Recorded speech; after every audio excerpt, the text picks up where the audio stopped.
पर्यावरण संरक्षण अधिनियम 1986 भारत का प्रमुख पर्यावरण कानून है। इसे 1984 की भोपाल गैस त्रासदी के बाद बनाया गया ताकि केंद्र सरकार को पर्यावरण की रक्षा और प्रदूषण रोकने के लिए पर्याप्त अधिकार मिल सकें। धारा 3 के अनुसार केंद्र सरकार पर्यावरण की सुरक्षा और सुधार के लिए आवश्यक सभी कदम उठा सकती है। केंद्र सरकार की शक्तियां। केंद्र सरकार को निम्नलिखित प्रमुख शक्तियां प्राप्त हैं। पर्यावरण की रक्षा और सुधार के लिए आवश्यक कदम उठाना। राज्य सरकारों, प्रदूषण नियंत्रण बोर्डों और अन्य विभागों के कार्यों में समन्वय स्थापित करना। वायु, जल और भूमि की गुणवत्ता तथा प्रदूषण की सीमा के मानक निर्धारित करना। ऐसे उद्योगों के स्थान और संचालन को नियंत्रित या प्रतिबंधित करना जो पर्यावरण को नुकसान पहुंचा सकते हैं।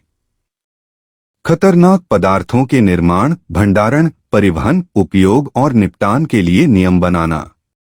कारखानों और उद्योगों का निरीक्षण करना, नमूने लेना तथा जांच करना कि कानून का पालन हो रहा है या नहीं। पर्यावरण प्रयोगशालाएं स्थापित करना या उन्हें मान्यता देना ताकि प्रदूषण की वैज्ञानिक जांच की जा सके। पर्यावरण संबंधी जानकारी एकत्र करना, अनुसंधान कराना तथा नई तकनीकों को बढ़ावा देना।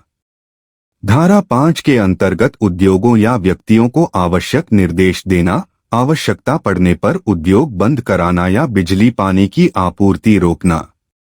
पर्यावरण संरक्षण, प्रदूषण नियंत्रण, अपशिष्ट प्रबंधन तथा खतरनाक पदार्थों से संबंधित नियम बनाना। केस स्टडी एमसी मेहता बनाम भारत संघ गंगा प्रदूषण मामला। इस मामले में अनेक उद्योग बिना शोधन किए हुए गंदे पानी और रासायनिक अपशिष्ट को गंगा नदी में छोड़ रहे थे। इससे नदी का पानी प्रदूषित हो गया और लोगों के स्वास्थ्य पर बुरा प्रभाव पड़ा। सर्वोच्च न्यायालय ने सरकार को निर्देश दिया कि प्रदूषण फैलाने वाले उद्योगों के विरुद्ध कड़ी कार्रवाई की जाए। सरकार ने कई उद्योगों को प्रदूषण नियंत्रण संयंत्र लगाने का आदेश दिया और नियमों का पालन न करने वाले उद्योगों को बंद भी कराया।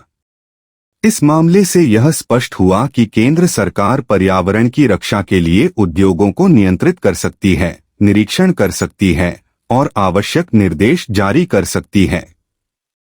यह मामला यह भी सिखाता है कि विकास तभी सही है जब वह पर्यावरण की सुरक्षा के साथ हो।